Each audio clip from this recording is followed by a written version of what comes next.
I'm Dr. Jill O'Brien, pelvic health physical therapist, women's health advocate, and someone who's spent years helping women navigate the things no one ever taught us to talk about.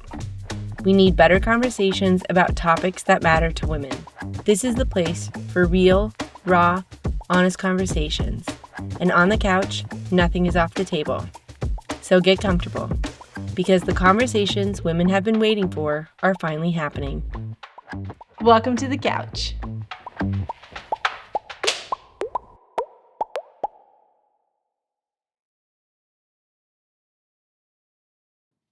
Hello, and welcome to On the Couch with Dr. Jill, where honest, real, and raw conversations happen. Today, we're getting intimate. We're talking about sex. So if you do have little ears around, you might want to hit pause, come back later, or better yet, leave this on in the background and use it as an opportunity to have an age-appropriate conversation later. I am thrilled to have my friend and colleague, Mollie McRae, with me here today. Mollie is a licensed clinical social worker and certified sex therapist whose passion is normalizing sex and breaking the stigma around talking about it. Mollie, welcome to the couch. Thank you so much, Dr. Jill. I'm so glad to be here. Okay, let's just dive right in. So, how did you get on your journey to sex therapy? And better yet, what is a sex therapist? I feel like there potentially might be some misconceptions about 50 Shades of Grey sessions. Yeah, great question. It can be 50 Shades of Grey, but it doesn't always have to be. So I'm a licensed clinical therapist, so I have an outpatient practice. I primarily see couples and individuals, and in my work with that, I have realized that they come in for a variety of different reasons, but sex always came up. And I wanted to be able to better serve my couples or individuals that I was seeing. So I needed more education on sex therapy. And so that's how I got into it. I am super comfortable having those uncomfortable conversations with couples or individuals and breaking down the stigma about sex. Sex therapy can help a lot of different people. And so it's not just talking about the kinky stuff about sex, it's normalizing that sex changes over time. Our bodies evolve over time, desires change over time, and just getting back to being comfortable with who we are and knowing what we like and we don't like. I think that's great. And I'm so appreciative to have you in our community. I think people are surprised that there are questions about sex and intimacy on my intake form. They maybe are a little bit surprised at first when we start to ask maybe some leading conversations about sex and intimacy in our appointments together. But ultimately, they are grateful and thankful that there is a safe space that they have in their community to be able to talk about it. And I've actually had the very similar conversations and experiences. Most couples that come in, they come in for a breakdown in the relationship. It's usually, communications or finances, or they're fighting all of the time. And as I ask questions about sex and intimacy, and at first they're kind of like, I don't know why you're asking that. That's not why we're here. But it always comes up. And so they realize that I'm that safe place for them and that it's okay to have these tough conversations. And I'm not going to judge them for what they have to say about it. I think that's great. One of the things that we have talked about in the past is that you help people be more connected with themselves. I think that's super important to talk about, specifically in the postpartum population, where things may be feeling a little bit different or changed. I also feel that it's really important in the perimenopause and menopause population as well, because our bodies are evolving and things are changing. And so can you explain a little bit more about what you meant by that? You help people feel more connected to themselves. Yeah. So I think the first thing is that like you said, our bodies evolve over time. And so what we originally found pleasurable prior to children or prior to treatment or prior to menopause may not be the same thing. And so knowing that our body and knowing what we do find pleasurable, having self-exploration, touching yourself on your arm or your boob or your genitals, and just realizing what you enjoy and what you don't, so you can help communicate that to your partner. Mollie, I think that's great. I think it's so important that we also familiarize ourselves with our own anatomy. And so a lot of times I will have a patient take a mirror and look at their vulvar area, and especially in the postpartum population or perimenopause population, when things have changed, they can be kind of storytelling in their head about what it might look like or what it might feel like. And I feel like if they can familiarize themselves with that, it isn't as scary. There might be a little bit of fear surrounding that. There might be a little bit of shame even surrounding that. And so sometimes we do that together in the clinic, or I have them do it right before our appointment, and then we can talk about it later too. And I think that's wonderful, Jill. I think the one place we fail a lot in society is we don't normalize of just knowing your own anatomy, Exactly. exploring it. Mhm. We're so quick to compare it to other things and then think we're not normal. Well, we don't have to be normal. We have to know our body and what we want. Exactly. So if somebody's going to come and work with us, more than likely they're going to be having a struggle or an obstacle that's happening in their life or in their relationship. Can you tell us, as a sex therapist, what are some of the most common obstacles or struggles that you would see in your practice? Absolutely. So some of the most common things that people come in for are the relationship is struggling, and that can be for a variety of reasons. Communication is probably one of the biggest things that they come in for. And as we peel that away, communication then disrupts, their sexual life, their intimacy, their connection with themselves or their partners.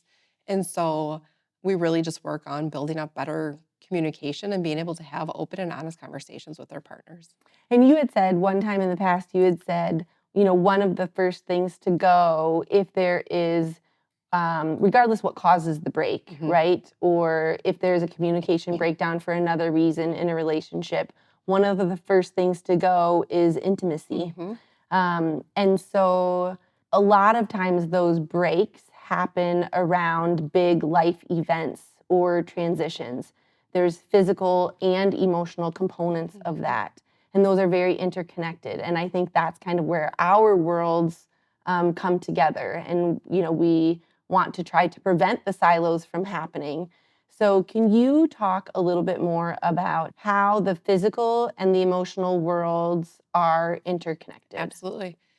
So if you're not feeling emotionally connected to your partner, you're not going to want to have sex with them. You're not going to want to be in one of the most vulnerable positions and give yourself to somebody else. So you need to feel connected to your partner through healthy communication, through spending time with each other, putting the relationship as a priority to want to get that sexual connection back, that desire back for your partner. I love that so much. So, regardless of what causes that break, there needs to be some sort of kind of gradual or graduated introduction, potentially, not always. But I feel like, if sometimes I'll give the analogy to my patients of if you were to have knee surgery or shoulder surgery, when you go back in for your post-op visit, they're not going to say, great, now you should sign up for a marathon or start jump roping. And I think one of the things that fires me up almost more than anything else in this world is when a newly postpartum mom who is tired, whose body is supposed to be focusing on healing, potentially has a drop in estrogen, which then causes changes in their body, comes in to see me after their 6-week postpartum check. And whether there was a pelvic exam done that day or not, they get the go ahead and the clearance to return to intimacy. And they might not be ready. Yeah. They might be touched out. Their body is trying to prevent reproduction on purpose, and they get the clearance without really any guidance. We have to do better. We absolutely have to do better. And so I feel like there needs to be some sort of graduated or gradual introduction back into connection and sex and intimacy. I 100% agree with you. And I think the biggest misconception we have is that sex has to be penis and vagina sex, penetrative sex. Love It does this. not. And like you said, we would meet every patient individually on where they're at. If you're touched out, what are other things you can do to have intimacy with your partner? Is it holding hands? Is it them, putting their hands through your hair? Like, what are those things that feel good to you that you're able to accept in that moment because you are touched out and you don't want penis and vagina sex? There's also other things we can do, like outer play, instead of just having sex initially. Right. And so, like, being able to have that conversation with patients and conversations with the patient's partners saying, hey, this doesn't mean I don't love you. I'm just not ready to have penis and vagina sex. What else can we do to make our relationship a priority and to show you that I love you? And we'll get there when I'm ready. Exactly. And I feel like when we are able to have that conversation with them and they feel normal, that this isn't something that I should be feeling or it's okay that I'm not feeling it. I feel like when we give them that permission, Absolutely. it changes everything for them and it changes things in their relationship because then they know that they can go back to their partner and be like, listen, I'm not broken. There's nothing wrong with me. This is actually physiological and in a sense should be happening this way at that time. Yeah. And I feel that when you kind of give them that permission, it really does help to support them. Yeah, absolutely. Okay, so I do have to bring something up because I want to give it the time that it deserves. I feel like it's the elephant in the room of many postpartum and perimenopausal women, libido. I think it is the Where's Waldo of postpartum and perimenopause because we think we see it and we think we found it and then nope, just kidding, that's not it. Molly, can you please help us find our libido? I would love to help you guys find your libido. Great. I think everyone just needs to understand that libidos are not always spontaneous. It doesn't matter necessarily your age or what you've been through. Yes, as we get older and as we've gone through having children and perimenopause and menopause, things do change. But I really like to think about it as like an engine.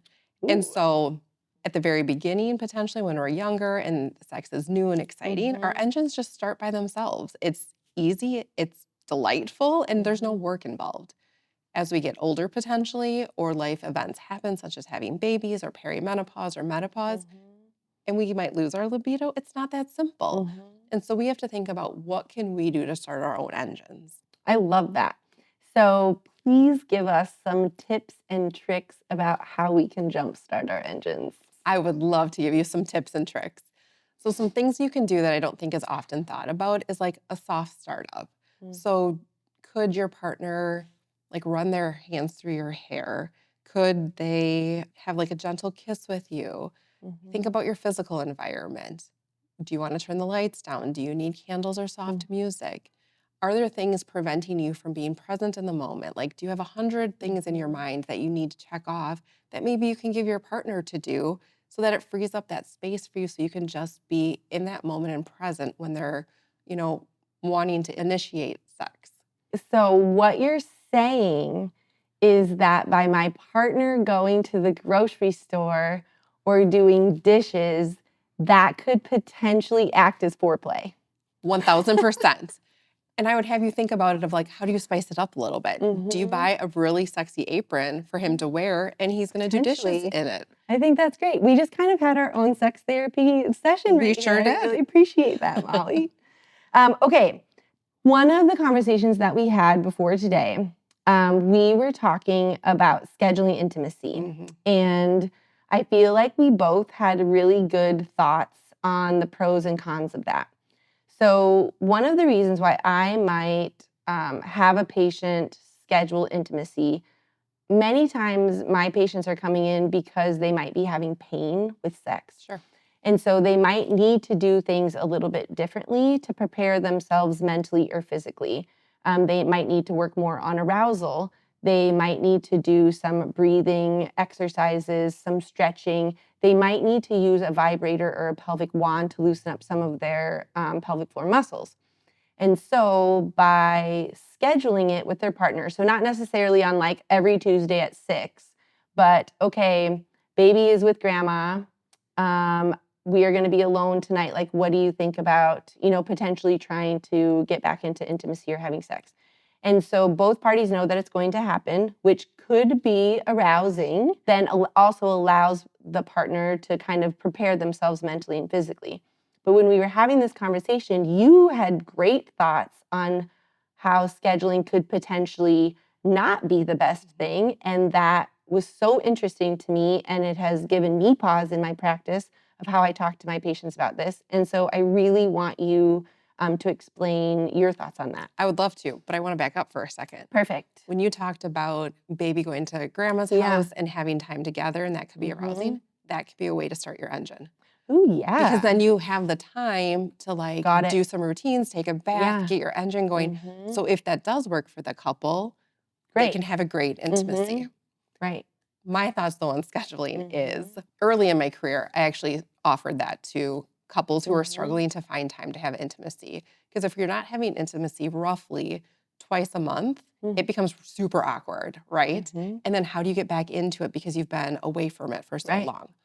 So I used to say like schedule it because it makes the most sense. Everyone has super busy schedules. If we know on Tuesdays we're going to have sex, like you can prepare and get ready. The feedback I got was that caused so much stress and anxiety, Totally.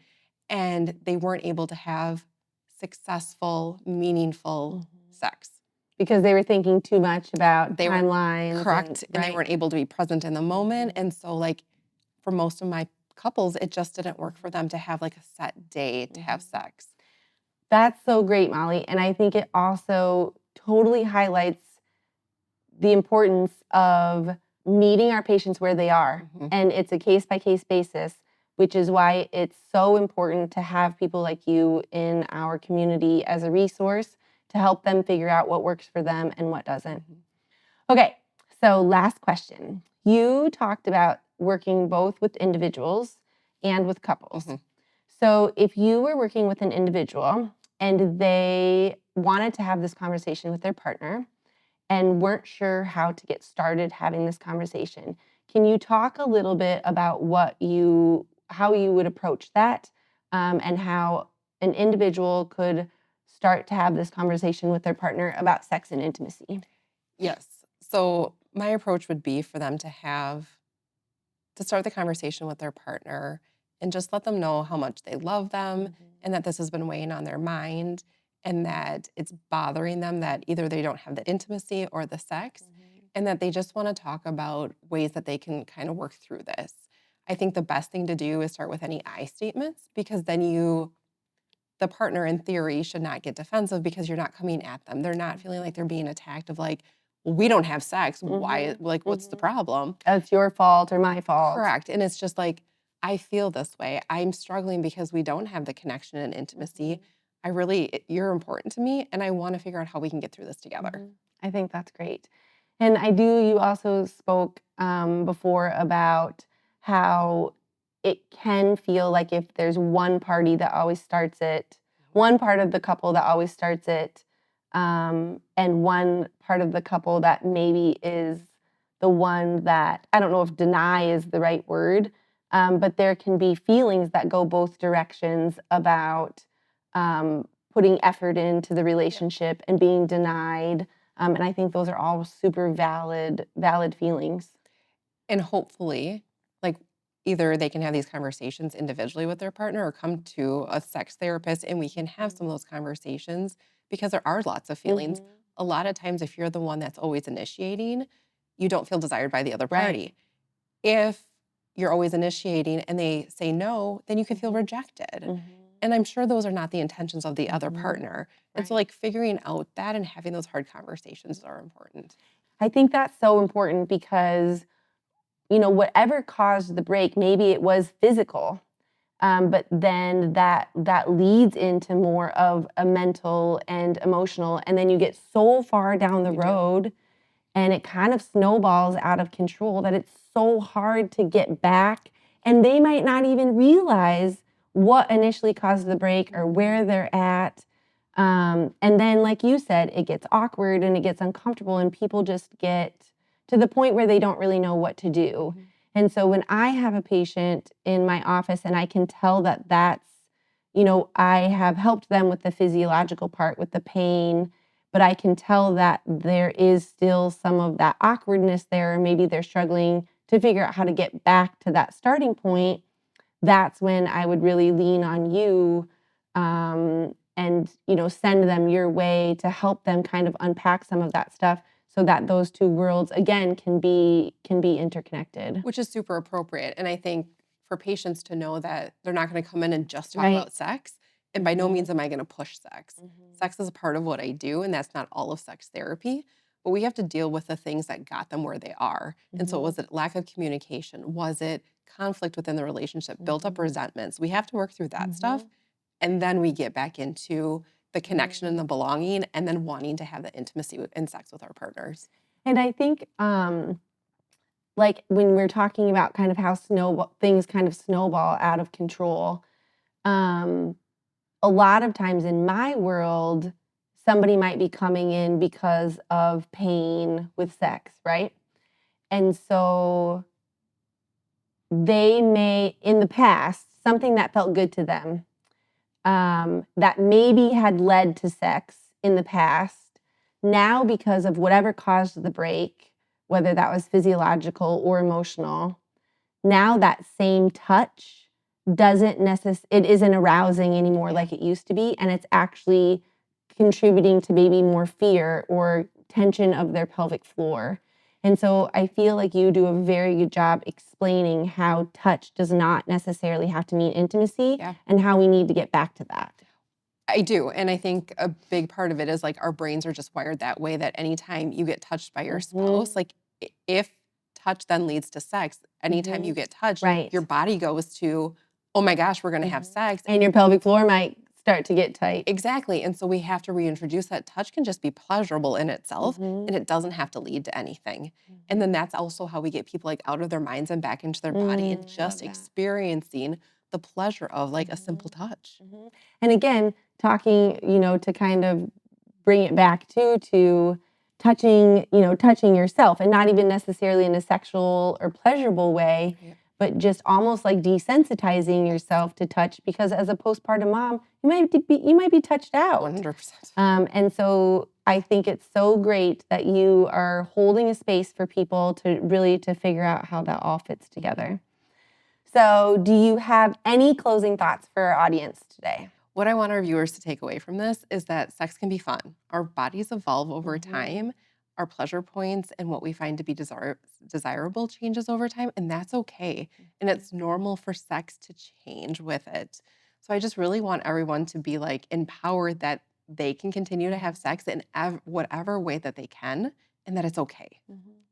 Okay, so if someone does want to visit you, you were at the Clarity Therapy Center in Onalaska and McRae Therapy. Yes. If you were to suggest some credible resources for our listeners today, what is your favorite podcast to listen to? Shameless sex. Ooh. Yes. Tell me a little bit about that. So it is 2 women produce it.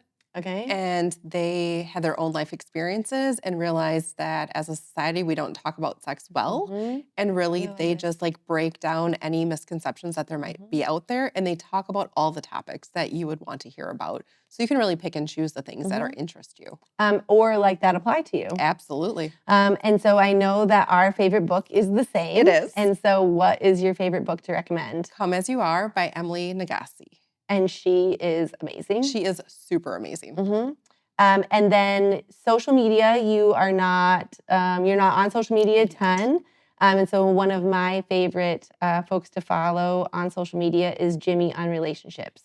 He talks just about real and raw communication issues or various issues between partners. And I think it's funny and it's real. And I really appreciate some of his content. Amazing. Mollie, thank you so much for joining me on the couch. Welcome. I've been waiting forever to have this conversation, and I am so excited about it. My passion, too, is to normalize sex and the conversations surrounding it. So thanks for coming today. And thank you for joining us on the couch.